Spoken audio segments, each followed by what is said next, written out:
Nos demora unos segunditos. Sí, podés compartir, María Eugenia, Perfecto. así se ve el título de tu presentación mientras yo estoy hablando también.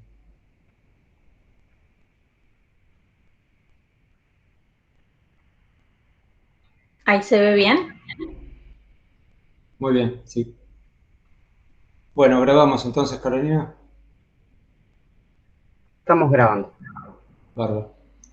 Bueno, buenos días a todos. Les doy la bienvenida en nombre del director de la Escuela para Graduados Alberto Soriano, el doctor Gustavo Madoni. Yo soy Roberto Fernández, director de la carrera de doctorado, y estamos reunidos este miércoles 3 de marzo para presenciar la defensa de la tesis doctoral de la ingeniera agrónoma María Eugenia Abdala, dirigida por los doctores Fernando Rivero y Romina Giacometti.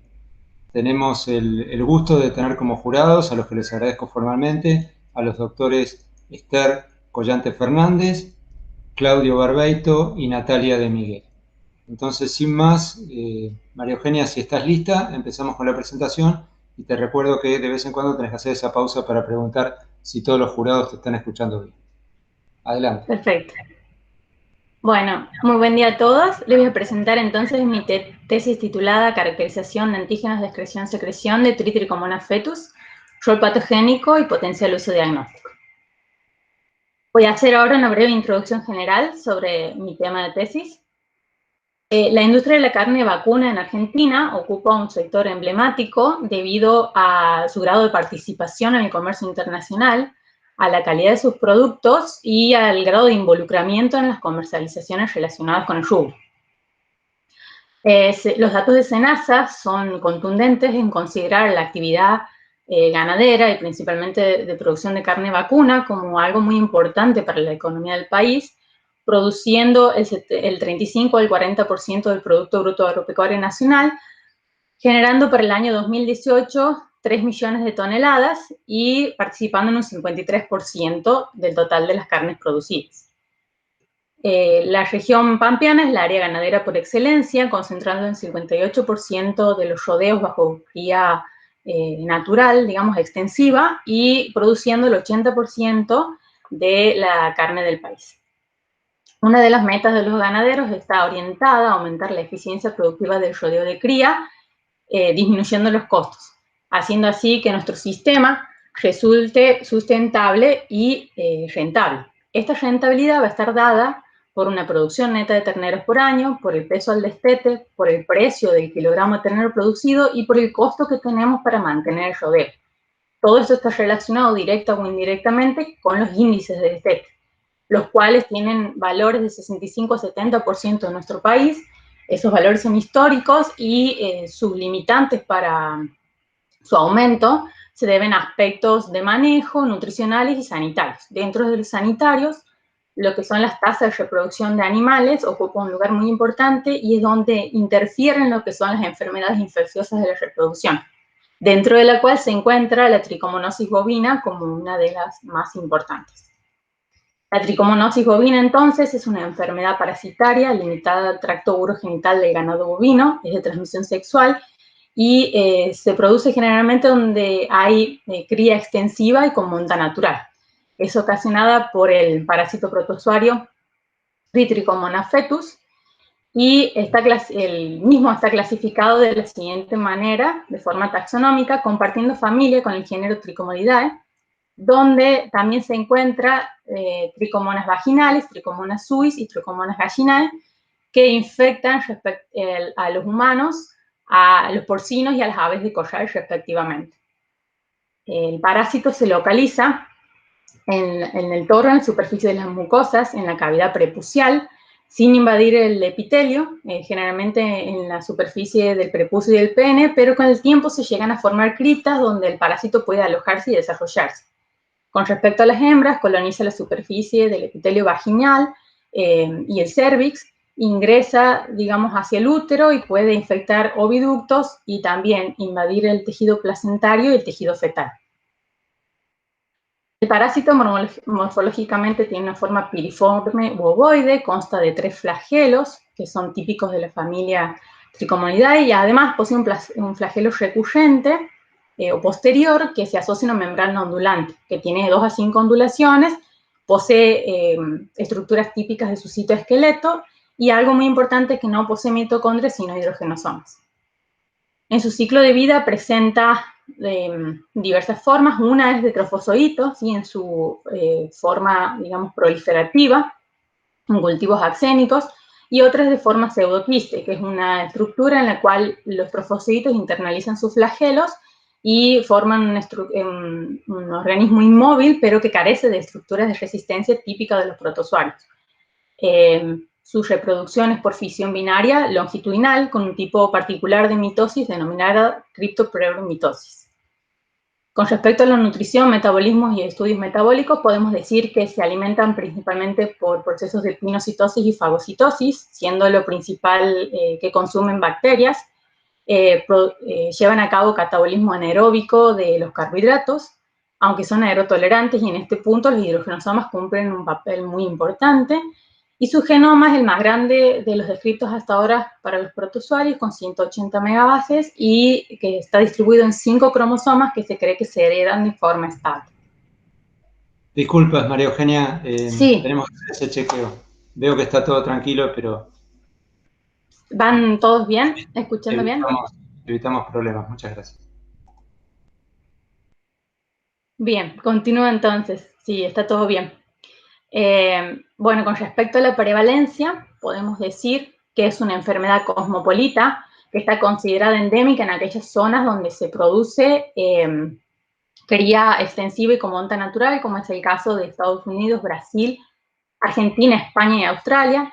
En algunas zonas de Europa ha logrado ser reducida y erradicada con el uso de la inseminación artificial, pero continúa con prevalencias desde el 10 al 50% a nivel mundial. En nuestro país tiene prevalencias que rondan los 28,5% o los 23%, lo que denota la importancia de la enfermedad en nuestros rodeos, aunque la mayoría, digamos, de los datos son antiguos y provienen de laboratorios privados. Con respecto a la transmisión, la misma es por vía sexual, donde se necesitan 100 a 200 organismos móviles para producir la infección de un animal infectado o uno sano. Pero también se puede infectar por vía mecánica, es decir, por una exploración vaginal o por inseminación artificial, y en este caso tenemos que considerar que el parásito puede sobrevivir a temperaturas de refrigeración, crioconservación y congelación del semen. Por lo tanto, el testeo de semen a utilizar en inseminación artificial es algo muy importante para evitar la transmisión. Y otros tipos de transmisión que se pueden producir es por el manejo del rebaño, asociados a lo que son pastos comunales, el compartir sementales. Con respecto a la patogenia, bueno, en el toro, ¿sí? La infección dura largos periodos y es debido a que se coloniza solamente la superficie de las mucosas, por lo tanto existe una baja estimulación antigénica para generar una respuesta que elimine al parásito. Los signos clínicos son ausentes y la libido y la calidad signal no se ven influenciadas, por lo tanto, el toro es un carrier importante dentro del rodeo. Menos del 10% de los toros mayores de 4 años o 5 se recuperan y existe una respuesta a antígenos parasitarios. En el caso de las hembras, tenemos que la infección cesa de las 6 a 12 semanas, produce endometritis, placentitis, cervicitis, salpingitis y vaginitis, en algunos casos piometras, y deriva en lo más importante de esta enfermedad, que es la pérdida precoz de la preñez. Eso se produce alrededor del día 120 de la gestación, pasando la misma desapercibida, y la vaca se la clasifica como infértil o como repetidora. Esto genera una disminución de la eficiencia productiva y existe también una respuesta a antígenos parasitarios. Con respecto al diagnóstico, la toma de muestra y el transporte son los puntos más importantes para que los mismos se puedan llevar a cabo de maneras estandarizadas y normalizadas. La técnica Gold Standard consta de la observación de raspajes prepuciales en un microscopio, y si el mismo es positivo, se hace un cultivo manteniéndolo por 7 días, observando, digamos, la presencia del parásito. Pero muchas veces los parásitos son similares en su morfología, lo que lleva o conduce a resultados falsos positivos. Por ello, el advenimiento de lo que son las técnicas moleculares permiten un acople a estas técnicas de diagnóstico de Gold Standard para afianzar, digamos, el resultado de un diagnóstico. Cabe destacar que estas técnicas, si bien están disponibles en nuestro sistema, no se aplican demasiado por dos razones. Una por los costos elevados que tienen y otra porque hay una falta tal vez de conciencia de que la toma de la muestra y el transporte son puntos críticos para que los mismos puedan llevarse a cabo.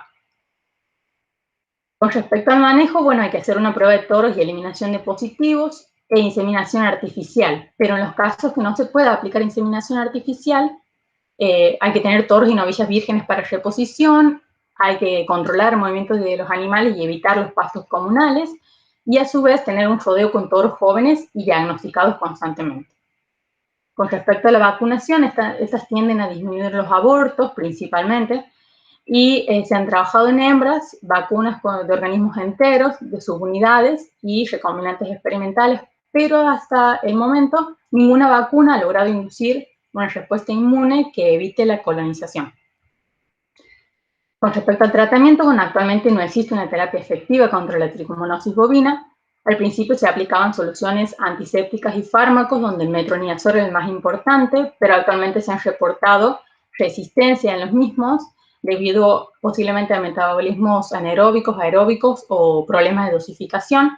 Y desde 1980 en nuestro país se aconseja no tratar los animales, sino destinarlos a faena. Entonces, la tricomonosis bovina en nuestro país permanece subdiagnosticada por la falta de herramientas que faciliten la detección, por el sistema de producción que tenemos y por la resistencia de drogas que nombré recientemente. A su vez, los conocimientos acerca de la biología del parásito son pocos debido a que su genoma ha sido recientemente secuenciado.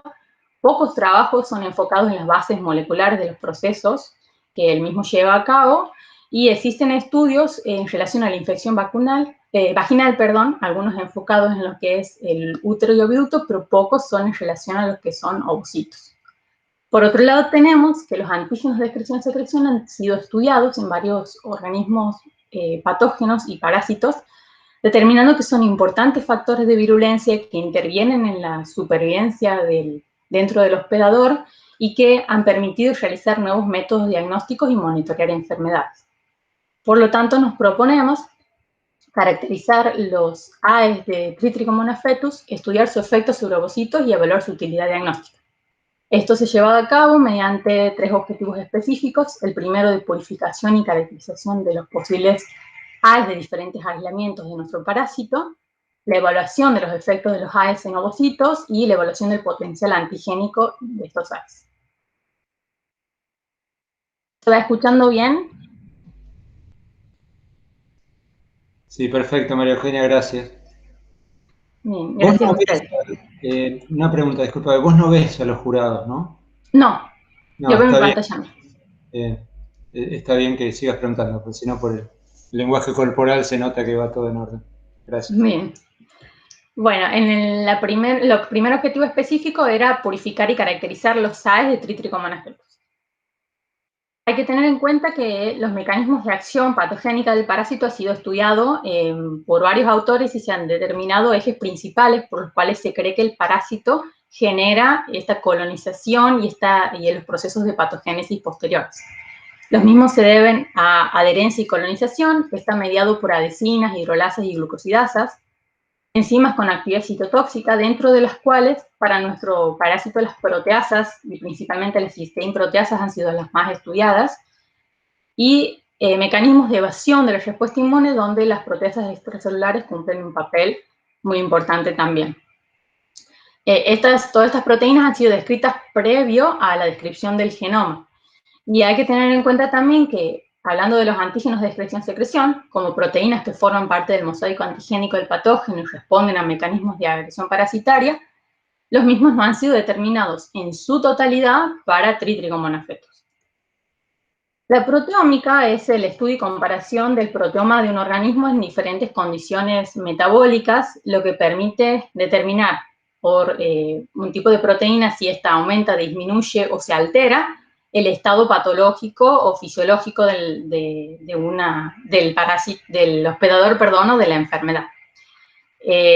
Llevándonos a lo que es un análisis proteómico de enfermedades, particularmente, la identificación de proteínas se lleva a cabo mediante lo que es una extracción y purificación de las muestras, la separación de las proteínas, el análisis mediante espectrometría de masas y un posterior análisis bioinformático. Proponemos que los AES de Triticum fetus estarían involucrados en la patogénesis y en la modulación de la respuesta del huésped. Por lo tanto, nos proponemos purificar y caracterizar los AES de aislamientos de Triticum fetus. Para ello, bueno, hemos trabajado con 6 aislamientos del parásito que han sido mantenidos bajo cultivo con las siguientes condiciones y han seguido el siguiente protocolo de arsenización. Una vez arsénicos, se ha procedido a extraer ADN y cuantificarlo con el fin de realizar una amplificación de secuencias específicas de Triticum fetus para determinar la identidad de nuestros aislamientos. Se ha trabajado con los cebadores que más se realizan diagnósticos y los resultados se pueden ver en la siguiente imagen representativa, donde tenemos un producto del tamaño que nosotros esperábamos en todos los aislamientos, ¿sí? Confirmando así la identidad de nuestro parásito y de los aislamientos con los que vamos a trabajar. Posteriormente se ha hecho una búsqueda de las secuencias de CP descritas en Triticum fetus. Para ello se ha accedido, bueno, a la base de datos y cabe destacar que existen más CP que están descritas en la bibliografía, pero estas han sido las primeras que se han notificado. Se ha hecho un alineamiento y un árbol filogenético con el fin de encontrar diferencias y similitudes entre las mismas y así poder diseñar cebadores. Los cebadores han sido diseñados con el programa PrimerBlast y los mismos han sido amplificados para determinar su presencia en el ADN genómico del aislamiento TFC, obteniendo como resultado la siguiente imagen donde vemos el producto para cada uno de los genes de cebadores diseñados. Seguido de ello, se ha hecho un análisis de la expresión de los genes que codifican para las CP por RT-PCR y para ello se ha trabajado con todos los aislamientos y es una extracción de ADN y cuantificación, un tratamiento con DNasas y la obtención del ADN complementario. Se ha hecho, seguido de eso, una RT-PCR y se ha obtenido como resultado la siguiente imagen representativa donde tenemos para cada uno de los genes su producto en cada uno de los aislamientos, ¿sí? En este caso vemos de TFCP1 y TFCP2, pero también se obtienen resultados positivos en las otras CP y para todos los aislamientos. Paralelo a esto, y con el fin de identificar estos AES, hemos llevado a cabo el protocolo de purificación de los AES y se ha hecho una cuantificación posterior por método BRAF. El protocolo de purificación ha consistido en partir de un cultivo arsénico de Triticum fetus y su incubación por 48 horas a 37 grados, con el fin de llegar a la fase exponencial. Se ha centrifugado el cultivo, obteniendo así el pellet con células de Triticum fetus, y las mismas se han contado a fines de agregar la cantidad de buffer de incubación necesario para esa cantidad de células. Este buffer ha sido reportado que por sus compuestos permite la liberación de algunos productos de excreción-secreción y consta de cisteína, EPES y ácido ascórbico. Una vez realizada la mezcla de células con el buffer, se ha incubado por 4 horas a 37 grados y luego se ha centrifugado a los fines de separar lo que es el sobrenadante del resto de las células. El sobrenadante ha sido filtrado y posteriormente ultracentrifugado para concentrar las proteínas y esas proteínas serían entonces nuestros posibles antígenos de excreción-secreción del parásito. Por otro lado, los restos celulares han seguido un proceso de obtención de proteínas con un buffer de lisis y se ha obtenido las proteínas totales o de restos celulares de Triticum fetus. Sí, ambas han sido conservadas a menos 70 con inhibidores de proteasas hasta el punto. Se ha hecho un SDC page, en lo cual se ha sembrado 10 microgramos de cada una de las muestras, tanto de los AES como de las proteínas o restos totales. Y se ha hecho una caracterización de los AES de Triticum fetus. Esto se ha llevado a cabo trabajando en conjunto con el servicio de Sequibien, donde se ha hecho la espectrometría de masas utilizando la tecnología Orbitrap, la cual permite un alto rendimiento en el procesamiento de las muestras y obtención de resultados. Se ha trabajado con el programa Proteome Discover para obtener los resultados y compararlos a su vez con la base de datos de Triticum fetus y de tricomonas vaginales. Posterior a ello, se ha realizado un análisis bioinformático utilizando todos estos programas. Los resultados del SSPage se pueden observar en la siguiente imagen representativa, donde tenemos, luego de realizar la corrida electroforética este teñido con Kumasi Blue, y vemos un patrón de bandas que se mantiene aproximadamente constante en la mayoría de los aislamientos, versus lo que es las proteínas de los restos celulares, donde vemos que chorreado es un manchado más general y no se definen bien las bandas. Por otro lado, con respecto a los resultados del análisis por Proteome Discover, hemos obtenido proteínas comparadas con las bases de Trichomonas fetus y la de Trichomonas vaginales. En primer lugar, estas denotan una mayor cantidad para las comparadas con nuestro aislamiento versus la de Trichomonas vaginales, por lo que determinaría una especificidad de nuestras proteínas. Como los aislamientos con los que hemos trabajado pertenecían a la misma especie y han sido tratados bajo las mismas condiciones, nosotros le hemos considerado repeticiones. Para ello, al final hemos determinado entonces un total de 662 proteínas que estaban presentes en el sobrenadante de Trichomonas fetus. De ellas, 121 estaban en los 6 aislamientos y 541 en al menos uno de los 6 aislamientos. Estos resultados se han representado en las tablas como las que sí está a continuación, donde vemos el número de acceso, el nombre de la proteína, el tamaño, el aislamiento en el que estaba presente, la localización por UniProt, por Wolf-P-Sort y por dBlock. Y con Secreton P, Signal P, Target P se ha tratado de determinar si poseían vías de secreción o péptidos, digamos, de señal. También se ha determinado los dominios transmembrana y la función, el dominio funcional. Vamos bien, María Eugenia. Perfecto, gracias. De las 662 proteínas y con los resultados de Wolf-P-Sort se ha hecho una clasificación por localización subcelular. Y hemos encontrado que la mayoría se encontraba en el citoplasma y otras en la membrana plasmática. Con los resultados del programa STRAP hemos determinado los procesos biológicos, determinando que la mayoría estaban implicados en procesos celulares y en procesos metabólicos. Y de igual manera, con el programa STRAP se han determinado la función molecular, determinando que la mayoría posee dominios de unión a actividad catalítica. Ahora, nosotros teníamos 662 proteínas, pero necesitábamos saber cuáles de ellas tenían la señal de secreción o podrían ser posibles antígenos de excreción-secreción. Para ello hemos utilizado los resultados arrojados por Target P y Secreton P. Target P determina el perfil de secreción clásico y Secreton P las vías de secreción no clásicas. En el primer programa hemos determinado 153 proteínas con un perfil de secreción y con Secreton P 190. Algunas de estas proteínas daban positivo para ambos programas, por lo que luego de un curado manual hemos llegado al número final de 272 proteínas.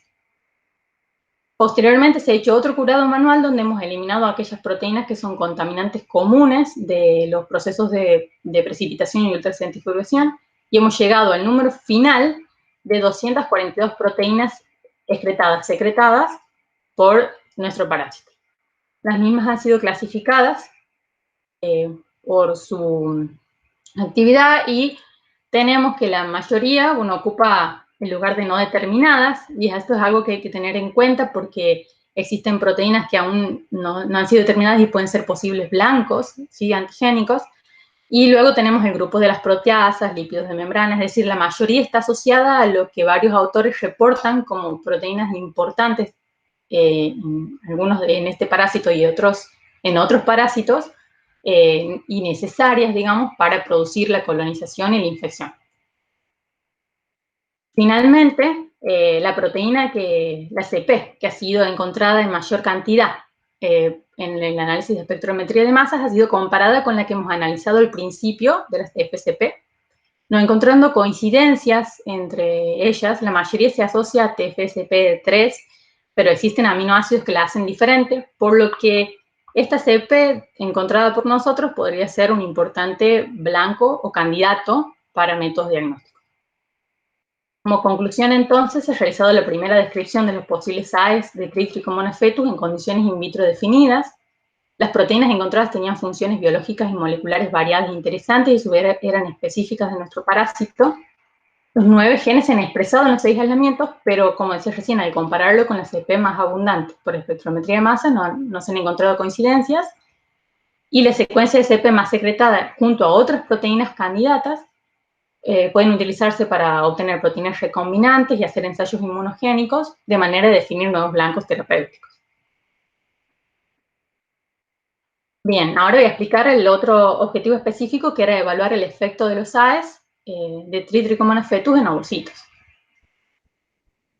Hay que ¿Todo tener bien? Perdón, Eugenia. ¿Todo bien, jurado? Bárbaro, gracias. Perfecto, gracias. Hay que tener en cuenta que los signos y síntomas de una enfermedad no se pueden asociar solo a un mecanismo, y estudios en tricomonas vaginales han definido mecanismos dependientes de contacto donde se involucra la adherencia, la actividad hemolítica, proteolítica y citotóxica, y mecanismos independientes de contacto, donde nosotros tenemos lo que son excreción de diversos factores, interacción con microbiota vaginal y mecanismos de evasión inmune. La actividad hemolítica y citotóxica también puede ser incluidas dentro de este último grupo. En ese sentido, lo que son las citotoxinas solubles de nuestro parásito, principalmente las CP, han sido estudiadas y se ha definido que son importantes factores de virulencia, factores de adherencia que participan en la patogénesis y que permiten la evasión de la respuesta inmune. Hay que tener en cuenta también que el parásito ha sido utilizado frente a otros órganos del hospedador para evaluar el efecto. Y en lo que se sabe para ovocitos, se ha estudiado solamente la interacción parásito-ovocitos u ovarios, ¿sí? Siguiendo esta misma línea, la mayoría de los estudios que se han realizado utilizando proteínas han utilizado generalmente lo que son CPs, pero no existen trabajos que hayan estudiado el conjunto de los AES. Hay que considerar también que la relación entre las células y el parásito es un paso muy importante para que se inicie la infección, y en este sentido se han realizado ensayos con el parásito en células de mamíferos, determinando que en algunas es más citotóxica que en otros y que un mismo parásito puede tener diferentes niveles de citotoxicidad en diferentes células, y a su vez diferentes aislamientos tienen diferentes grados de citotoxicidad en una misma célula de mamífero.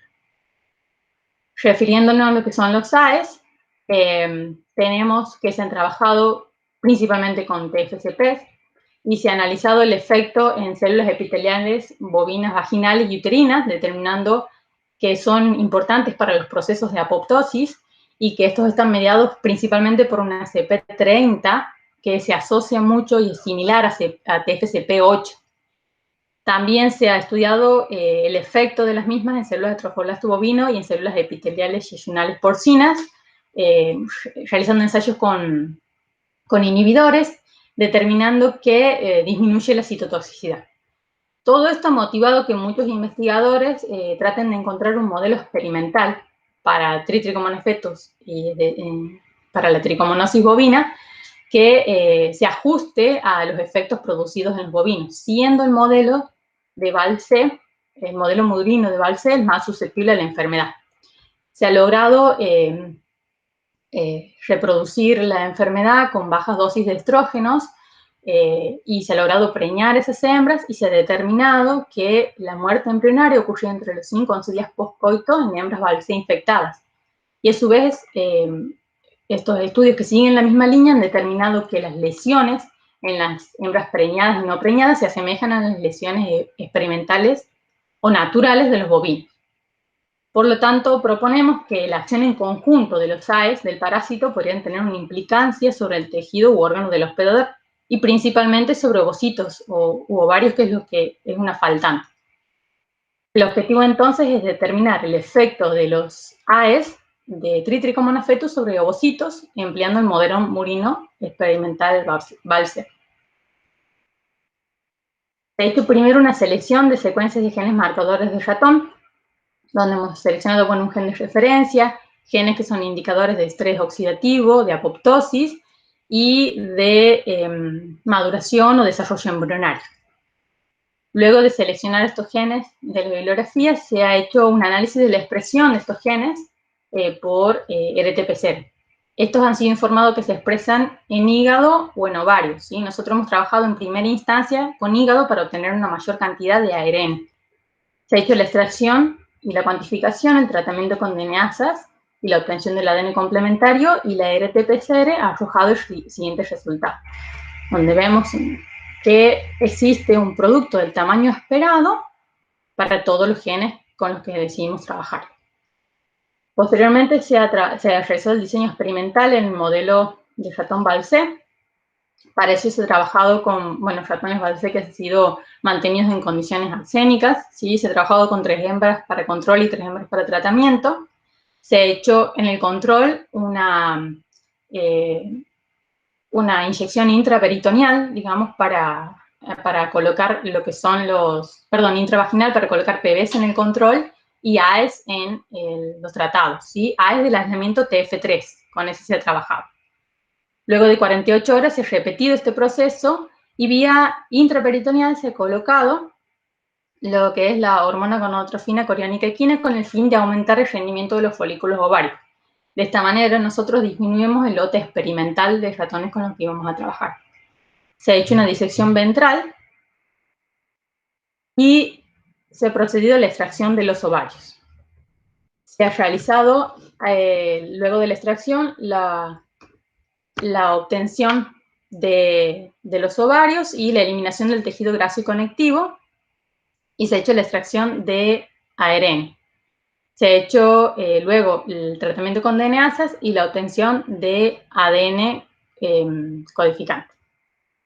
Luego se ha hecho la RT-PCR, obteniendo como resultado, tanto para ratones tratados como para control, la siguiente imagen representativa, donde podemos ver que los 7 genes seleccionados, ¿sí?, amplifican, de los 7 genes seleccionados amplifican solamente 5, ¿sí? Uno ha obtenido un mayor tamaño, posiblemente una interacción entre cebadores, y otros no han amplificado. Generalmente BSL, XL se heterodimeriza con VAX, y eso puede ser una posible explicación de por qué no se ha amplificado ahora. Pero cabe destacar que esto era un resultado previo a lo que nosotros íbamos a realizar, que era una QRT-PCR, pero por los problemas de situación sanitaria actual de la pandemia, nuestro equipo ha sido cedido en carácter de préstamo al Ministerio de Salud de nuestra provincia para aumentar la carga y la capacidad de diagnóstico. Por lo tanto, esperamos que cuando toda esta situación pase, poder realizar este experimento para poder divisar, digamos, esas diferencias y explicar por qué se producen estos efectos. Algo para destacar es que al momento de realizar la extracción de los ovarios se han observado en los tejidos de los ratones tratados una presumible inflamación o irrigación mayor que contra los ratones control. Y esto ha derivado entonces en un ensayo de estudios histopatológicos que se está llevando a cabo. Como conclusiones, entonces, los cebadores y el programa de PCR han resultado óptimos para la muestra de hígado, ¿sí? La mayoría de los genes que nosotros hemos seleccionado para determinar calidad y maduración de ovocitos han sido detectados y amplificados en el ADN codificante de los ovarios de animales infectados y control, pero no se han observado diferencias en la RT-PCR de estos animales, digamos, y se espera que los mismos se puedan observar y cuantificar mediante la técnica de QRT-PCR a futuro. Se han diseñado experimentos para evaluar cambios histopatológicos ocasionados por los AES, siguiendo las mismas pautas que he explicado en el presente capítulo. ¿Se va escuchando bien? Sí, están asintiendo. Sí. Bien. Bueno, ahora vamos a ver la última parte, que sería la evaluación del potencial inmunogénico de los AES de Tritrichomonas fetus. La respuesta inmunitaria natural contra el parásito es algo que es muy estudiado y muy importante para diversos investigadores, porque es la manera en la que nosotros podemos identificar cómo es el mecanismo por el cual el parásito genera esta respuesta contra la respuesta que genera el mismo hospedador. Estudios en toros han determinado con el antígeno de superficie TF 1.17 han determinado que aumentan las inmunoglobulinas IgG1, IgM, IgA e IgG2 en baja cuantía esta última. Pero la respuesta inmunitaria carece de efecto protector o curativo en todos. En las hembras existe una respuesta inmunitaria local, que es de 56 a 70 días post-infección, con aumento de niveles séricos de IgA y IgG1. Con respecto a la respuesta inmunitaria sistémica, hay bajos niveles de IgG1, IgG2 e IgM, lo cual no se puede adicionar a la respuesta inmunitaria local y permitir que la infección sea eliminada en su totalidad. Existe una respuesta de memoria en las vacas que se infectan por primera vez y esto le da una inmunidad que dura como mucho 9 meses, pero la vaca puede volver a infectarse 4 o 3 veces en su vida útil. Y la inmunidad inicial generalmente dura 9 a 95 días y la vaca luego se hace susceptible a la enfermedad. Todo esto ha motivado el desarrollo de vacunas que generan una respuesta a un tipo de agresión hacia el parásito. ¿Sí? Las mismas han sido desarrolladas en células enteras inactivadas y en con subunidades celulares. Con respecto a las de células enteras inactivadas, se ha producido una reducción del número de hembras infectadas y reducción de la duración de la infección. Y con respecto a las subunidades celulares, principalmente la de glicoproteínas de membrana, hay resultados aceptables en toros. La del antígeno en superficie TF190 muestra un incremento de IgG1 y IgG2 sérico en hembras, que era lo que nosotros necesitábamos para adicionar esa respuesta inmunitaria local. Y con el antígeno glicoproteico TF1.17 hay una reducción del periodo de infección y respuesta inflamatoria. Pero de todas estas vacunas hacen falta ensayos más a campo para determinar bien su efecto y de la misma manera también que cumple el mismo efecto en las diferentes categorías que tenemos dentro del organismo. Por otro lado, los mecanismos de evasión inmune permiten al parásito generar una larga persistencia y cronicidad. Y en este sentido, los AES, principalmente proteasas extracelulares, contribuyen al mismo degradando inmunoglobulinas, principalmente IgA y IgG, hidrolizan la fibronectina y fibrinógeno, producen lo que es mimetismo molecular y variación antigénica. Por todo esto, proponemos entonces que los AES podrían tener un potencial inmunogénico que permitiría considerarlos como posibles candidatos para generar una respuesta inmunitaria favoreciendo el diagnóstico o tratamiento de la tricomonosis bovina. Como objetivo, entonces, proponemos evaluar el potencial inmunogénico de estos AES de Trichomonas fetus. Para ello, en primera instancia, se ha realizado una inmunización de ratones Balcé, utilizando de vuelta el antígeno de excreción-secreción del aislamiento TF3. Se ha seguido el protocolo sugerido por Galfin Nissen, donde se ha realizado en hembras de 8 semanas una inoculación intraperitoneal durante 5 semanas del antígeno más adyuvante y PBS, y posteriormente se ha hecho a la semana, es decir, la 6ª semana, un refuerzo con el antígeno puro. A la semana siguiente se ha hecho extracción de sangre del seno venoso retroorbital y se ha obtenido así el suero policlonal con anticuerpos contra AES del aislamiento TF3. Primero se ha hecho un ensayo de aglutinación para determinar la relación que podría existir entre los anticuerpos del suero policlonal y nuestros antígenos, ¿sí? Se ha hecho una dilución del suero y se han colocado células de Trichomonas fetus y PBS, y medio.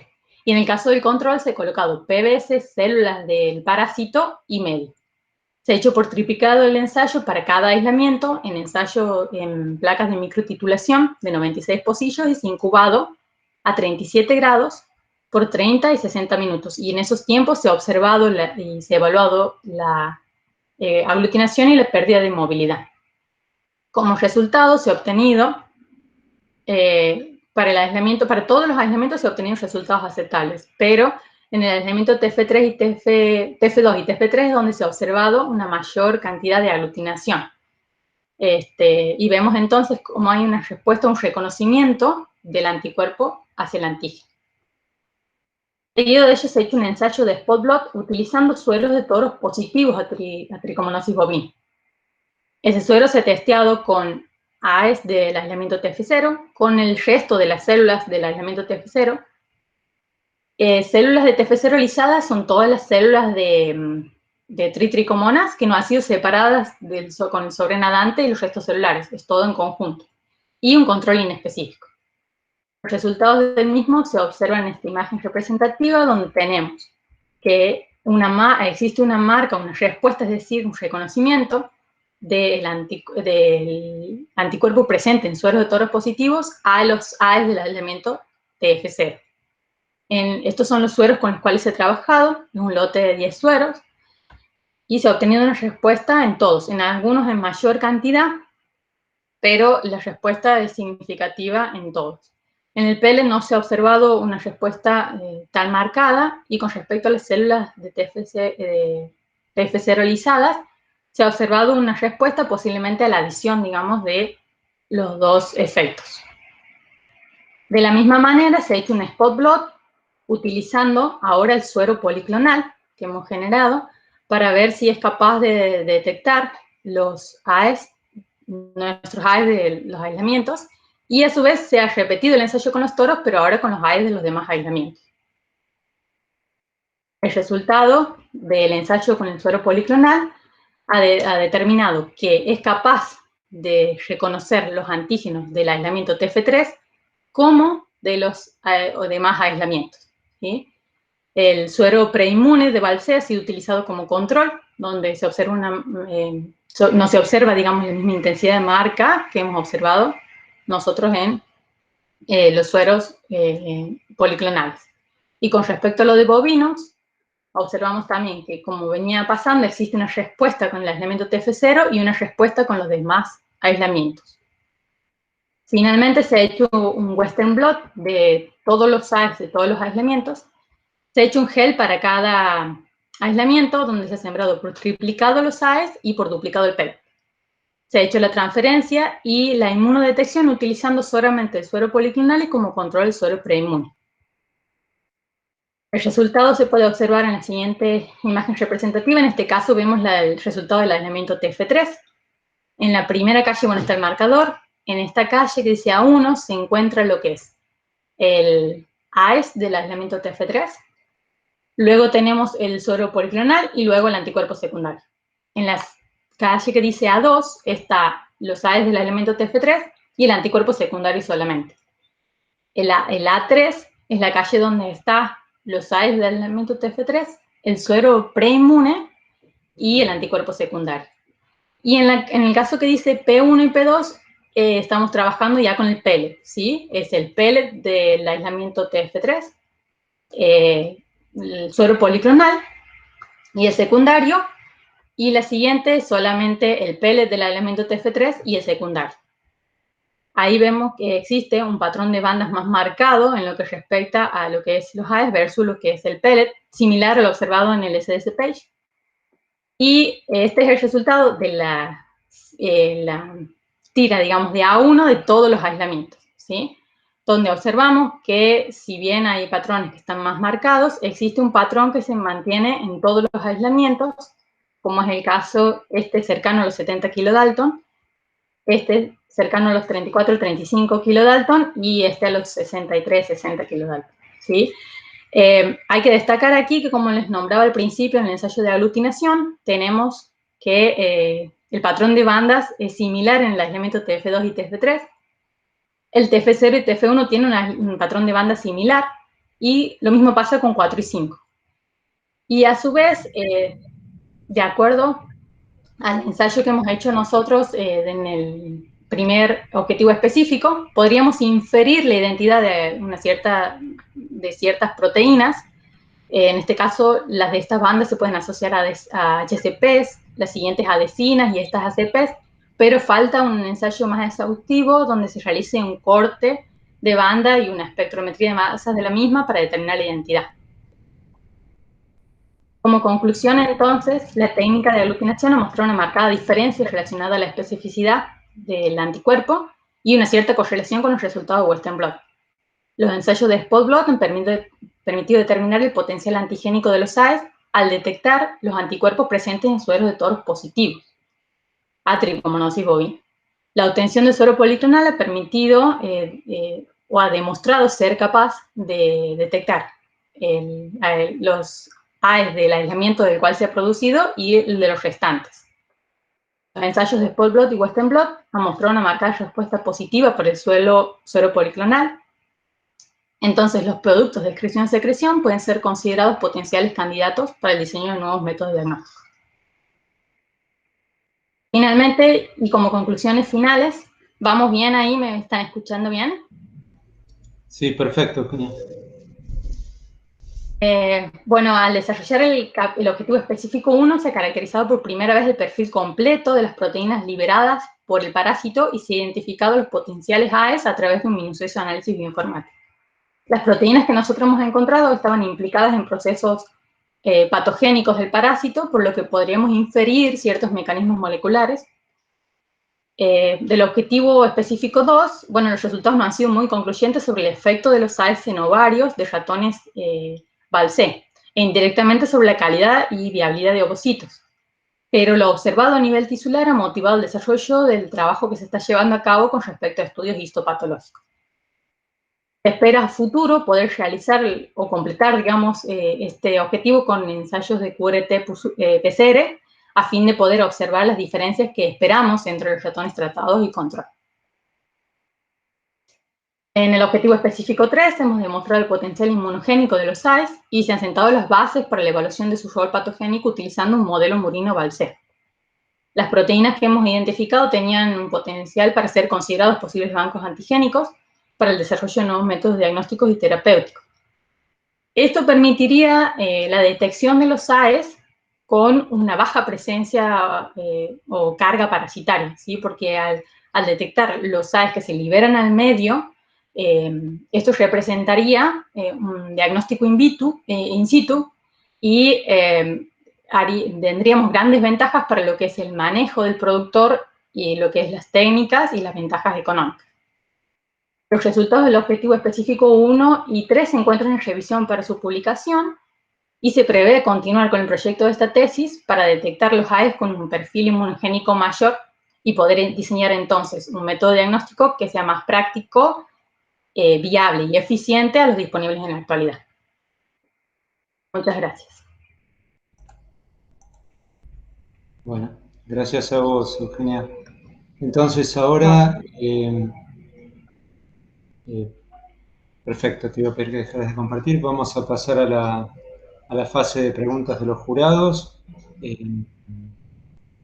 Es totalmente libre, pueden preguntar todo lo que quieran, repreguntar sobre preguntas del jurado anterior, hacer esto en el orden que consideren apropiado. La conexión parece ser buena, tocó madera, así que no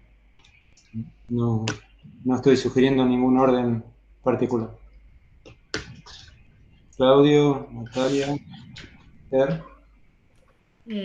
Bueno, no sé cómo quieren hacer. Claudio, Esther, ¿quieren alguno de ustedes empezar? O, si no, Esa voz, Natalia, es así, el que aprende. Bueno, dale, arranco yo entonces. Sí, hablas muy suave y bajito, así que a lo mejor si subís el micrófono un poquito ayuda. A ver, espera. Además, ¿la escuchan bien? ¿Me escuchan? ¿Sí? Sí, sí. Sí. Bueno, lo primero, Virginia, felicitarte. La verdad que tu exposición me parece que fue muy clara. Perdón, Natalia, perdón. Vamos a tener que apagar los micrófonos los demás porque si no hay eco. Bien. Me parece que tu exposición fue muy clara. Bueno, a mí particularmente soy bastante afín al tema, así que no me costó leer la tesis, o sea, entendí bien todos los experimentos, la idea, la relevancia, y como vos dijiste en la introducción, me parece que este tipo de trabajos es importante porque el trabajo en fetus viene muy rezagado, o sea, hay muy pocos estudios moleculares, o sea que me parece que es relevante el trabajo que ustedes están haciendo, así que los felicito. ¿Se escucha? Porque los veo como frisados, pero no sé si soy... Sí, se escucha. No, es hora de prestar atención, no hay problema. Digo, y bueno, así que te felicito. Muchas gracias. Tengo varias preguntas o comentarios o sugerencias y todo, así que arranco. Lo primero, o sea, ustedes, esas 6 cepas que utilizaron, ¿tienen alguna caracterización hecha? O sea, ¿saben si tienen diferencias en cuanto a la adherencia, citotoxicidad, resistencia a metronidazol? O sea, ¿hay alguna caracterización previa hecha de esas cepas o son cepas aisladas sin...? Cuando nosotros las hemos adquirido, las cepas no estaban muy caracterizadas, solamente unas procedían de esmegma prepucial y la restante era como un control de un laboratorio. Pero nosotros le hemos ido estudiando en nuestro instituto, en nuestro laboratorio, y hemos determinado que existen unas ciertas diferencias con respecto a la resistencia a metronidazol y no con respecto a la adherencia aún, pero hemos hecho trabajos referidos a lo que es resistencia a metronidazol por lo que es estudios con citometría de flujo. No, lo digo porque ustedes consideraron las cepas como réplicas, digamos, y si hay cierta caracterización hecha y donde vos veas que las cepas tienen perfiles distintos, quizás estás perdiendo información, ¿no? Porque si suponete que la citotoxicidad fuese diferente en las cepas, al analizar las cepas independientemente, quizás encontrás algunas proteínas que están en unas cepas y se correlaciona con la mayor citotoxicidad, por ejemplo. Entonces, sí, como que me parecía que considerarlas todas como réplicas quizás era una pérdida de información. Me llama la atención, o sea, lo que me hubiese gustado ver es un control de lisis, porque en los estudios proteómicos, una mínima lisis celular ya hace que los resultados sean cualquier cosa, digamos, de sí. alguna manera. Y no, ¿ustedes hicieron un Western blot o algo con alguna proteína que sepan que no debería estar secretada, como para estar seguros que no hay cierta lisis? Porque en los experimentos que yo hice allá lejos de hace tiempo, un 1% de lisis ya hacía que los estudios proteómicos ya me daban cualquier cosa. O sea, tenía que estar súper cuidadosos con ese aspecto, porque si no empezaban a aparecer proteínas intracelulares que no deberían estar. Sí, ¿Hicieron esos controles? los controles no lo hemos hecho. En realidad, el proceso de purificación, digamos, hasta obtener, digamos, lo que es la ultracentrífuga y poder concentrarlos ahí, lo hemos hecho por diferentes métodos. Hemos hecho por centrifugación y vamos haciendo los geles y vamos encontrando resultados que se diferencian mucho, digamos, del proceso de extracción con ultracentrifugación, a nivel de puesta a punto del proceso de purificación. Pero el control no lo hemos hecho. Lo que sí hemos tratado de hacer es realizar un control a nivel de bajarle la temperatura a los medios y realizar en ese momento la purificación, pero no hemos obtenido al momento resultados, digamos, que sean muy variables. Lo que sí se puede, y asociado a lo que me has comentado al principio, nosotros hemos mantenido, si se acuerdan, el gráfico que hemos visto en lo que es el resultado de proteómica, que se ha comparado con la base de datos de Trichomonas fetus, hemos obtenido diferentes resultados de proteínas que hemos encontrado en la sobrenadante para diferentes aislamientos. Y posiblemente sea debido, o creemos, a una cierta diferencia entre ellas, o si no, posiblemente a los métodos de extracción de ese momento, porque no se han extraído los mismos días. Se han extraído de a pares al principio, entonces, porque es muy trabajoso, digamos, realizarlo en conjunto. Y otra cosa en relación a eso también, que ustedes o al menos no parecería haberlo tenido muy en cuenta, es que vos decís que tenés, copié tu frase textual, decía 242 proteínas secretadas, dijiste, porque esas tenían péptido señal y estaban aparentemente secretadas por vía clásica. ¿Analizaron la secreción por medio de vesículas? Porque eso, se sabe que es un factor que te justificaría un montón de otras proteínas que están en tu proteoma y vos las estás, digamos, descartando porque no las identificaste en los programas de secreción informática. Sí, incluso tenemos dentro de las proteínas que nosotros hemos clasificado como putativas, porque secretome P determina vías de secreción no clásicas, entonces también se ha asociado a Target P. Pero hemos encontrado que nosotros lo hemos clasificado como de secreción a enolasas y el factor de elongación 1-alfa, que han sido descritos en Giardia y que se sabe que se secretan mediante vesículas. Entonces podríamos sugerir un mecanismo similar al de vesículas extracelulares.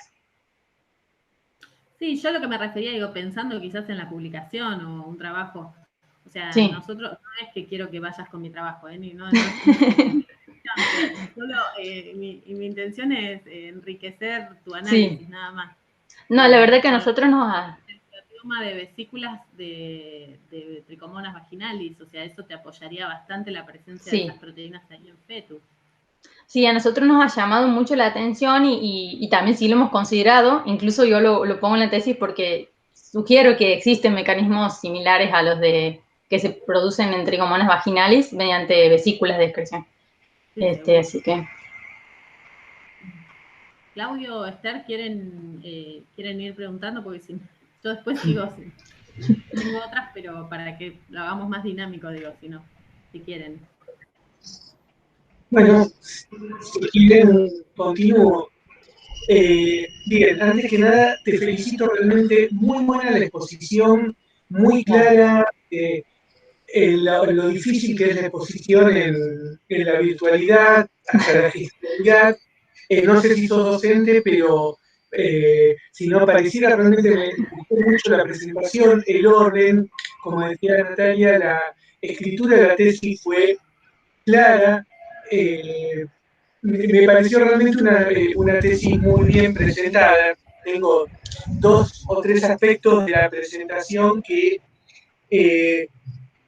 no me quedó que algunas cosas que dijiste, pero más que nada aspectos muy secundarios con los que no estoy demasiado de acuerdo. Vos dijiste que el prepucio del bovino forma criptas con el tiempo. no, capaz que me he expresado mal. Sí, No, en realidad las tiene y por eso no podemos conseguir el modelo ratón en el macho porque justamente no hay cripta. Bueno, y otra cosa que quizás para tenerlo en cuenta para alguna publicación, especialmente cuando vos dividís las proteínas, hablas de citoplasmáticas, en realidad serían citosólicas, porque las mitocondriales también serían citoplasmáticas. Sí. Así que bueno, esa división me parece que sería importante. Una pregunta también sobre la presentación es, en un momento vos hablás de proteínas que están involucradas en procesos celulares y procesos metabólicos. Cuando hablas de procesos celulares, ¿a qué te referirías? ¿A procesos de proliferación, de muerte? Sí, específicamente. esos procesos. Perfecto. Bien. Después, obviamente, mis preguntas van a ir más para otro lado, en otro nivel de organización que los de Natalia, los míos van a ir más a las células y a los tejidos.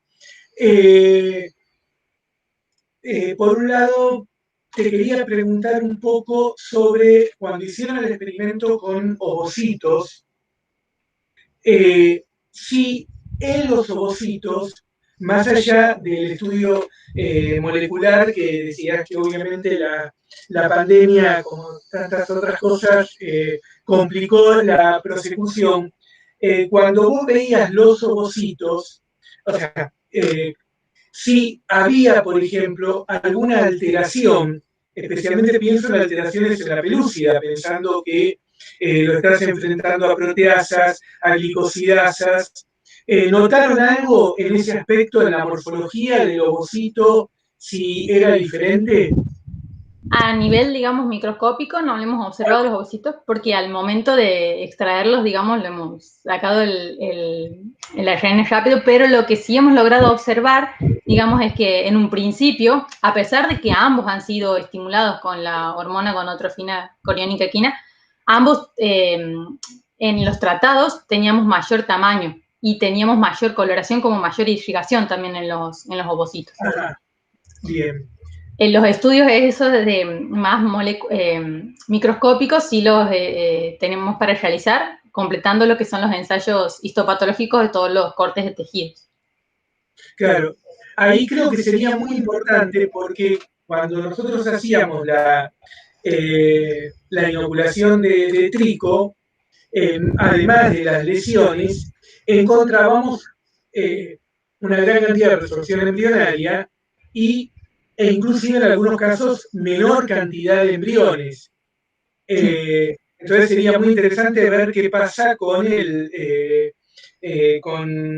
estos antígenos de secreción, si producen un efecto similar. Realmente creo que sería muy interesante porque eso sería una prueba in vivo de que el principal efecto, que es la pérdida embrionaria, se estuviera dando.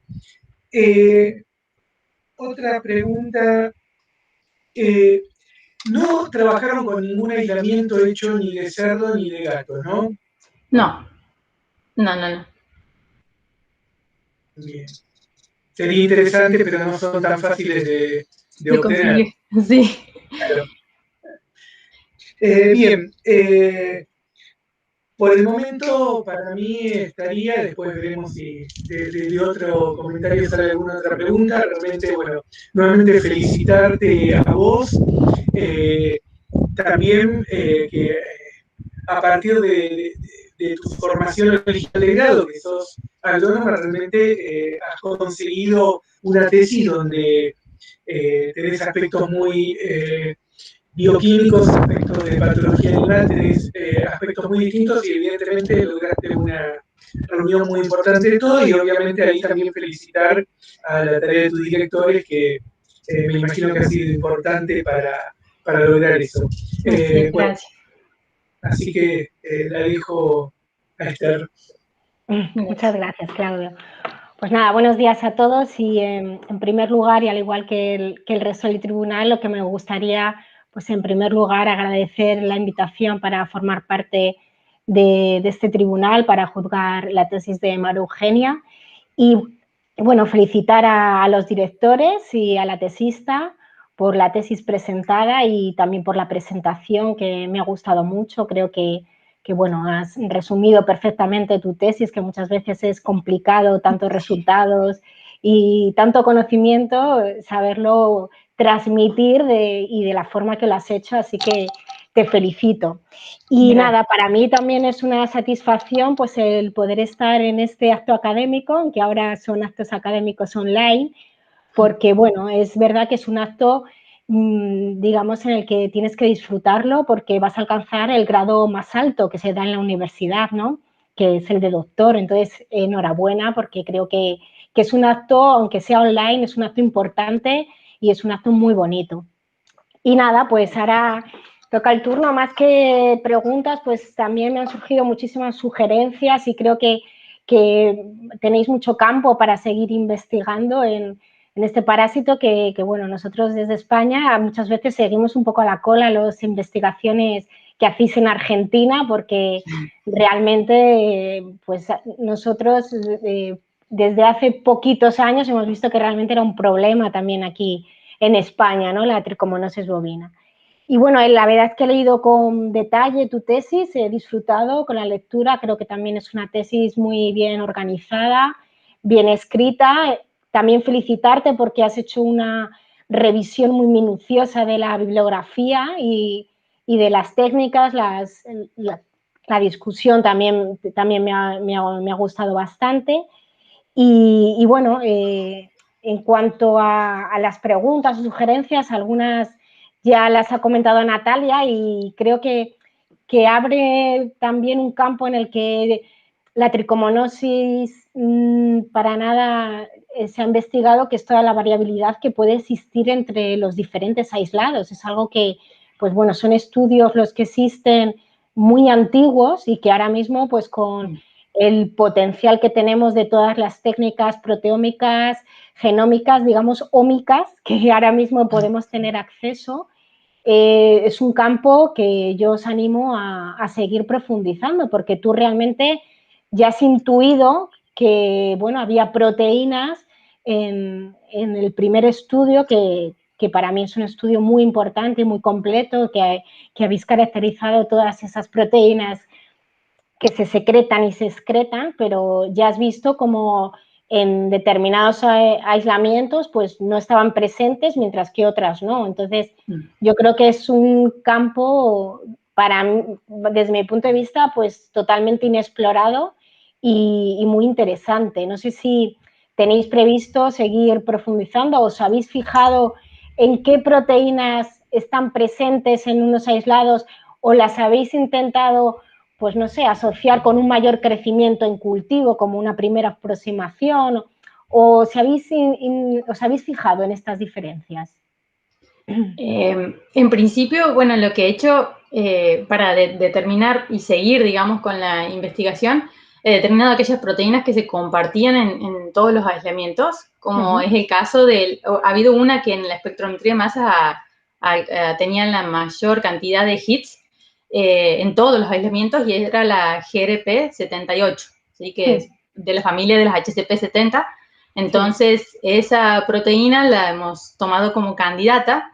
Y de igual manera, bueno, la CP, que es la que les he puesto yo en la tesis, y una proteína que no está caracterizada, pero que hemos determinado que tiene el potencial de ser secretada, que está en todos los aislamientos y que tiene un perfil o un dominio similar a los que producen citotoxicidad. Lo que sí es en las diferencias, al hacerlo todo, digamos, en conjunto, no las he determinado, no me he fijado en una puntual, pero la mayoría en lo que se diferenciaban era en la cantidad de CPs que tenían o en la cantidad por ahí de adhesinas que tenían, pero formaban el mismo grupo, digamos. No ha habido una en particular que se separe y forme un grupo aparte de clasificación. Muy bien. Y bueno, a ver, no sé si me oís bien. Sí. De este primer objetivo, a ver si te oigo ahora mismo interferencias. A ver ahora, ¿qué parece? A lo mejor, si mientras escuchás apagas tu micrófono. Perfecto. Ahora mejor. No entiendo o no entendí muy bien, puede ser que me haya perdido un poquillo al leer, no sé muy bien, aunque lo he intentado. ¿Por qué empezaste primero con la búsqueda de las cysteine proteínas? Y no entiendo muy bien la relación, porque luego haces totalmente todo el análisis proteómico, pero no entiendo muy bien la relación. ¿Por qué hiciste ese primer estudio o ese primer abordaje? Por si me lo podías explicar un poco mejor. Sí, en primera instancia, bueno, hasta que hemos puesto a punto el protocolo de purificación de los AES, nuestra idea era determinar si en nuestros aislamientos se encontraban estas TP que eran descritas. Y el fin era tratar de encontrar las mismas en la espectrometría de masas. Ahí iba a ser el nexo, digamos, pero no hemos encontrado que las mismas estaban detalladas en la espectrometría de masas, sino esa diferente y otras más. Por lo tanto, llevo a hacer el análisis de compararlas y ver, digamos, las similitudes entre ellas o las diferencias. Pero la idea principal de por qué empiezo estudiando las CP, porque son las más estudiadas, digamos, en el parásito, y porque en principio era una primera aproximación a nivel molecular de lo que iba a ser luego la purificación, que hasta que le hemos podido poner a punto y extraer la cantidad necesaria, porque eso también es algo muy interesante.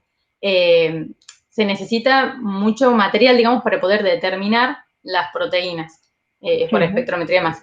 Entonces, hasta que hemos puesto a punto eso, íbamos haciendo a la par los experimentos moleculares de manera de definir si estaban presentes en nuestros aislamientos.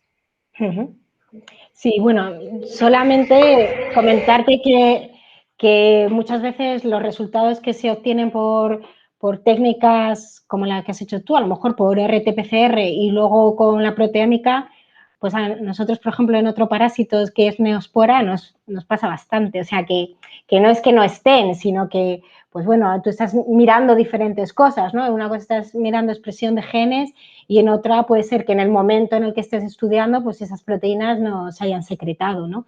Entonces, que bueno, que es algo que a veces pasa y creo que es más metodológico o que se estudian diferentes cosas que no estén, porque realmente tú has probado que sí que se expresan esas proteínas. Y luego, pues nada, también creo que es interesante, ¿no? Que en un futuro miréis, pues a lo mejor la expresión de estas cisteína proteasas según los aislamientos, que puede ser que algunas se expresen más que en otras. Creo que de nuevo es un campo interesante. Y bueno, voy a hacer una más y luego ya dejo el turno al resto, pero sí que en el segundo objetivo, pues, ¿por qué no validasteis estos genes para los ovocitos, para ver la calidad de los ovocitos? ¿Por qué lo hicisteis en hígado y no lo hicisteis directamente en ovocitos, que realmente era el tejido con el que ibais a trabajar?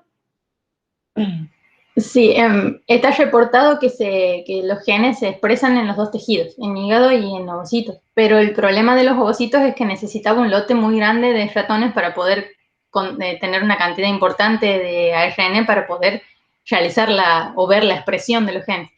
Y como el hígado era más fácil de obtener y de tratar para obtener el ARN, hemos arrancado poniendo a punto con el hígado.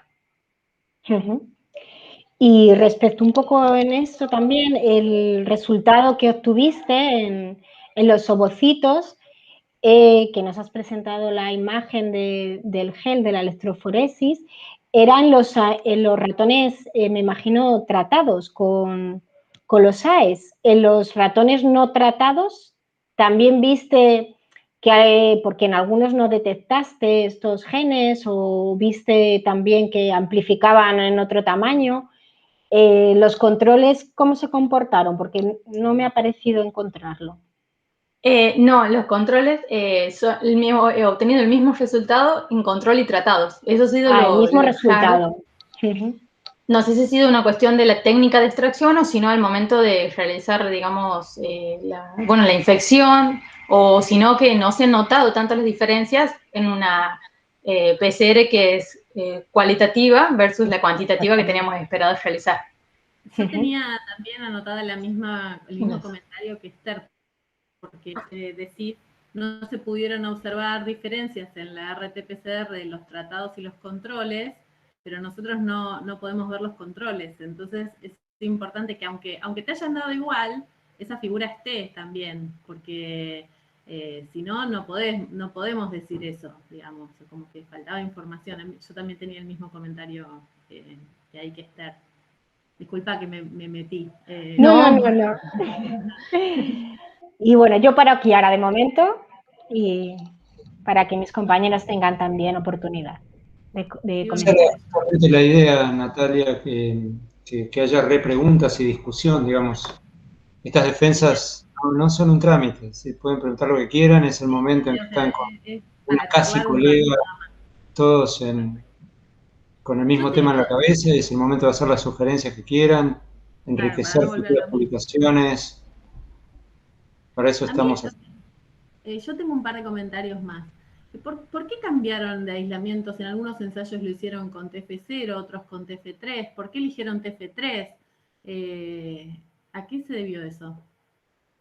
Bueno, el primer ensayo del spot blot, en el cual yo utilizo el aislamiento TF0, es porque en ese principio yo cuando arranco con los procesos de purificación de los AES, arranco con ese aislamiento.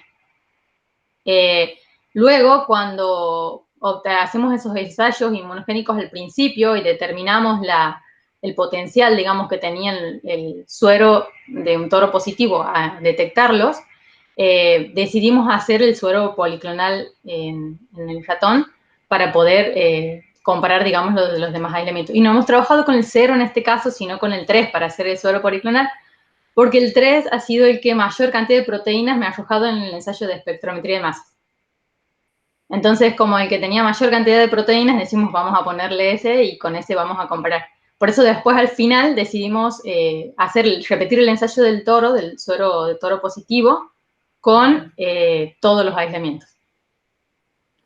Y, o sea, intentaron también evaluar en lugar de sueros de toro raspajes para ver si la inmune era más localizada y quizás tenían una respuesta más fuerte o...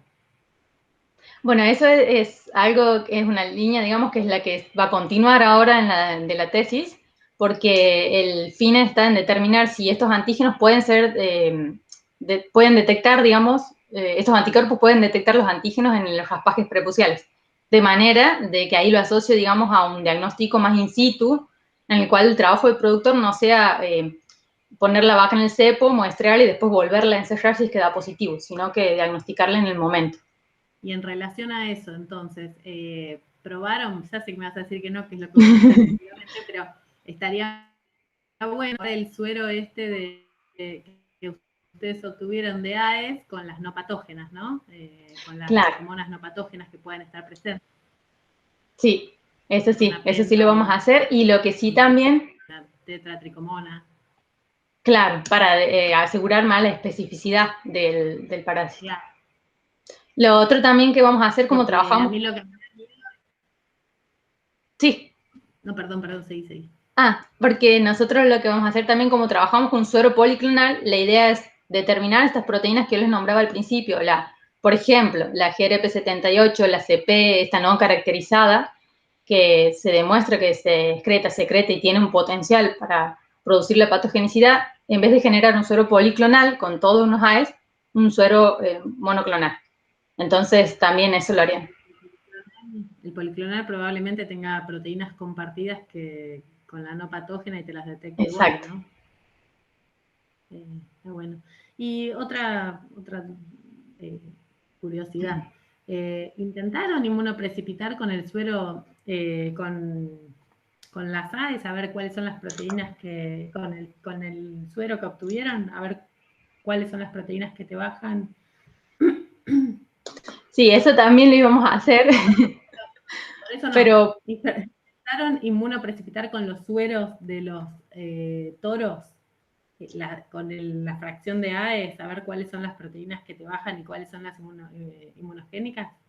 Lo íbamos a hacer con el suero policlonal en un principio, y por lo de los toros no lo hemos tenido en cuenta para poder así determinarlos. O sea, con el suero que vos obtuviste seguramente tengas casi todas, porque son los que vos le metiste al ratón, pero con el suero del toro, ahí quizás tengas un perfil más de cuáles son las inmunogénicas dentro de tus fracciones. Bien, eso sí, eso estaba, digamos, por hacerte. No, pero me parece que es re interesante que, como dijimos antes, o sea, tienen un montón de puertas abiertas para continuar, y es como el primer screening, que es valioso, es importante hacerlo, así que te felicito. Bueno, yo paro acá porque si no... Gracias. Bueno, ¿algo más, Claudio, Esther? Sí, digamos, yo siempre una pregunta al final. Normalmente te preguntan en todas las tesis qué vas a hacer en el futuro, y hay dos posibilidades. O te vas del laboratorio y mentís que vas a hacer algo en el futuro, en el tema, o realmente como hiciste vos, ya lo exponés. Me imagino que vos debes estar con una postdoc esperándote, y bueno, ya expusiste la línea del laboratorio. Ahora me parece que a lo largo del aprendizaje de una tesis o del desarrollo de una tesis pasan tantas cosas que llevan al aprendizaje. Entonces, una pregunta que me gusta hacer siempre es, si pudieras volver el tiempo atrás y volver a diseñar tu proyecto de tesis, ¿qué le cambiarías? ¿En más, en menos, cuál y cuantitativo? ¿Qué pensás? Bueno, si tuviera que volver a replantearlo, tal vez en realidad todo lo que he hecho, digamos, me parece que es importante y me ha ayudado a formarme en todas las áreas, porque si bien todos los objetivos específicos parecen desconectados, pero a la larga con diferentes técnicas se relacionan entre sí. Entonces, lo que por ahí, si pudiera volver el tiempo atrás, capaz que lo volvería el año pasado para poder realizar la QRT-PCR, para determinar, digamos, a nivel molecular las diferencias, porque son visibles a nivel histopatológico. Y eso es algo que me hubiera gustado hacer, y por ahí tal vez estudiar así un poco más el efecto, aunque por ahí es medio difícil, eso lo hablábamos muchas veces, la estructura de pseudoquiste, qué diferencias tiene con el trofosodito a nivel de excreción de estos productos. por ahí también eso poner punto, pero lleva mucho tiempo y es difícil, digamos, sincronizar en todos los aislamientos. Así que eso me hubiera gustado, digamos, hacerlo. Muchas gracias. A todos nos gustaría volver el tiempo atrás de un año. No, hola. Bueno, te felicito nuevamente y realmente espero que sigan, tener novedad y bueno, cualquier duda, consulta o aspecto que requieran, estoy a su disposición. Muchas gracias. Gracias. Esther, ¿algo más? Pues bueno, yo poco más. También un comentario, bueno, pues creo que me parece valiosísimo si se pudiera desarrollar un método diagnóstico en campo, creo que es absolutamente necesario para el control de la enfermedad. Creo que eso es un valor, lo que tenéis ahí, que tenéis que seguir investigando, porque la verdad que ayudaría muchísimo, ¿no?, para el control de esta enfermedad. Y no solo desde el punto diagnóstico, sino creo que también desde el punto de vista, a lo mejor, de desarrollo de una vacuna, pues probablemente haya candidatos, proteínas muy interesantes y que puedan también explorarse para su uso vacunal, ¿no? Entonces, pues de nuevo reiterar las felicitaciones, porque las tesis no es solo cerrar objetivos con los resultados que se obtienen, sino creo que el valor también de las tesis es abrir nuevos campos de investigación, y creo que pues vuestra tesis lo ha hecho y os animo pues a continuar alguna de estas líneas. Y nada más, felicitar de nuevo a María Eugenia y a los directores y que nada, que has contestado muy bien a todas las preguntas. Y nada más. Muchas gracias. Bueno, antes de darle la palabra a Fernando y Romina, si quieren agregar algo, no sobre el contenido de la tesis, me permite insistir, y que Carolina corte la grabación, así el jurado pasa a deliberar, quería decir lo que siempre dice Gustavo Madoni en estos casos, el director de la escuela, que es agradecerle a María Eugenia, Fernando y Romina el haber elegido esta escuela para hacer su tesis. Hay muchas otras opciones, la nuestra no es ni la más fácil ni la más barata, y siempre es un orgullo que, sobre todo gente recibida en otro lado, que trabaja en otro lado, Romina menos porque es de la casa, y es de la UBA, pero nos enorgullece y agradecemos particularmente esto. Y agradecemos, creo que esta defensa fue un lindo ejemplo de trabajo interdisciplinario, tenemos un jurado de altísimo nivel, espero que eso seas consciente de eso, María Eugenia, eso también prestigia tu tesis, no solo el lugar donde lo haces, sino el tipo de gente que acepta hacer este trabajazo que es evaluar una tesis doctoral, que, bueno, como bien saben todos, hoy es la fiesta de la defensa y la punta del iceberg de muchísimo trabajo hecho aparte por vos, por supuesto, por los 3 jurados, por el personal de la escuela, que acá con la presencia visible de Carolina Espinosa representa muchísimo trabajo administrativo que hay atrás de eso, además de todos los profesores y personal. Y bueno, y agradecerle ahora formalmente, mencionando las afiliaciones que me olvidé al principio, a tus jurados, al doctor Claudio Barbeito, profesor titular en la Facultad de Ciencias Veterinarias de la Universidad Nacional de La Plata, a la doctora Esther Collante Fernández, también profesora titular en la Facultad de Veterinaria de la Universidad Complutense de Madrid, y a Natalia de Miguel, profesora de la UNSAM, la Universidad Nacional de San Martín, e investigadora en el INTECH, investigadora del CONICET en el INTECH en Chascomús. Así que dicho esto, Fernando, si querés agregar algo, yo voy a destacar, eso no lo viste vos, María Eugenia, el autocontrol de tus directores, especialmente Fernando, que se salía de la silla, no lo conozco, pero su expresión facial de querer decir cosas, de participar en cada oración y coma de los intercambios y estar de acuerdo con todo lo que dijiste, y supongo que también muy orgulloso. Así que si querés agregar algo, Fernando, es tu momento. Bueno, muchas gracias, Roberto. La verdad que sí, es así como vos dices. Creo que estaba más nervioso yo que Eugenia. Sobre todo, y aprovecho para agradecerles, teniendo este jurado que si yo hubiese sido el doctorando estaría muy nervioso porque los conozco, porque la verdad que es un prestigio tenerlos en la elaboración de la tesis. Yo le dije a Eugenia cuando nos enteramos del jurado, digo, a ver, aquí hay mucha gente con mucha trayectoria en el área específica. La verdad que son referentes, tenemos su literatura, lo seguimos continuamente, entonces fue también tratar de sacarle los nervios que yo tenía, sacárselos a ella, tratar de derivarla a que se concentre en la presentación y no en los jurados. Pero realmente aprovechar a agradecerles, excelentes las observaciones. Fue una tesis muy larga, con cuestiones que por ahí uno no menciona en el medio, pero que van pasando de la vida normal y de otras cosas que Eugenia ha tenido que superar, que tienen que ver no solamente con lo laboral, sino con otras cuestiones extralaborales. También el año pasado Eugenia ha integrado junto con el equipo del laboratorio un equipo que se dedicó al diagnóstico del SARS-CoV-2 en animales, donde hemos obtenido nosotros una de esas IP de la agencia COVID-19. Fue un año largo con cosas complicadas, donde uno ponía en riesgo por ahí la salud de nosotros mismos también, hacer el muestreo y demás, con buenos resultados, lo cual abrió una línea interesante en el laboratorio. Hemos reportado en animales también el SARS-CoV-2.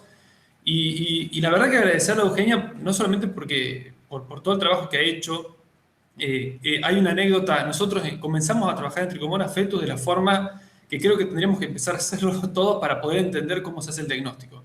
Viajamos todo el equipo a un campo y junto con algún personal del campo nos pusimos a hacer los raspajes prepuciales en un cepo, ¿no? Ese día muestreamos, si mal no recuerdo, eran 250 toros, Eugenia. Estuvimos desde las 5 de la mañana hasta pasado el mediodía. Y realmente vimos, porque uno a veces tiende a decir el diagnóstico se realiza mal porque se toma mal la muestra. Bueno, yo realmente, viendo las condiciones en las que se toma la muestra, ahora entiendo el por qué por ahí sufrimos nosotros con el cultivo y nos viene todo sucio el cultivo y no se puede aislar nada. Es muy difícil. Por ahí un poco respondiendo a lo que preguntaba Natalia de los experimentos con el raspaje prepucial, viene tan sucio el raspaje, pero tan sucio muchas veces, pero es entendible por las condiciones en las que se toma, ¿no? Uno a veces ve esos videos que figuran en internet de cómo se toman en Estados Unidos las muestras y básicamente la vaca está en una casa, o sea, entra en un laboratorio techado, el hombre trabaja sentado en una silla y ver lo que nos pasaba a nosotros en medio del campo acá en Santiago del Estero, realmente, bueno, marca un poco las distancias, ¿no? De lo que nos falta para poder optimizar, digamos, todos los aspectos. Y con Eugenia, ¿qué decir? O sea, lo que le he pedido, lo que yo consideré que tenía que pasar por diferentes técnicas, son mis dos primeras, tanto ella como Belén, que se recibió anteriormente, mis dos primeras tesis dirigidas. La verdad que para mí fue un orgullo, es un orgullo también que continúe Eugenia, respondiendo a la pregunta de Claudio, ha obtenido su beca postdoctoral en el tema y va a tener continuidad en el proyecto, porque para nosotros es muy interesante. La verdad que es un orgullo haberla podido dirigir, no solamente como profesional, sino como persona, porque es excelente persona, y no solamente ha enriquecido al grupo, sino que me ha enriquecido a mí. He aprendido mucho, y eso para mí es fundamental. Agradecerle a Romina por haber estado siempre y acompañándonos, y bueno, ojalá que sea el inicio de un camino muy fructífero para ella. Gracias, Fernando. ¿Algo más, Romina? Estaba muda detrás. Agradecerte, no solo felicitarte, Euge, sino también agradecerle a Fernando también la posibilidad de participar en un tema que escapa tal vez para lo que yo estaba trabajando en mis líneas de investigación. Sos un estudiante que todos quisiéramos tener en el laboratorio, Euge. Así que te deseo lo mejor para tu vida profesional. Gracias a los jurados también. Excelente. Bueno, entonces pasamos a la deliberación del jurado. Te voy a pedir, María Eugenia, que dentro de 20 segundos te desconectes. Vamos a seguir en contacto por vos, Carolina, a través del mail, así que está atenta. Y me quedo ahora con tus directores y jurados otro minuto. Bien, perdón. Sí. Yo quería hacer un agradecimiento, a mi director y codirectora, por aceptar dirigirme al jurado de tesis, porque la verdad es un orgullo para mí que hayan visto mi tesis, a mis a mis compañeros del laboratorio de la Facultad de Agronomía y de Medicina por todo el apoyo siempre, a CONICET porque ha financiado mi beca y me permite continuar, a ustedes, el EPG, por aceptarme, digamos, y permitirme realizar el doctorado ahí, y siendo de otro lugar, la verdad que me he sentido muy bien y me gusta volver a ese lugar. Y bueno, y en último lugar a mi familia, por estar siempre apoyándome desde el apoyo, desde las ganas, las fuerzas, todo es, bueno, para ustedes agradecerles mucho. Disfrútalo, Eugenia. Sí, es momento para disfrutar. Gracias. Bueno, los dejo. Chao, chao.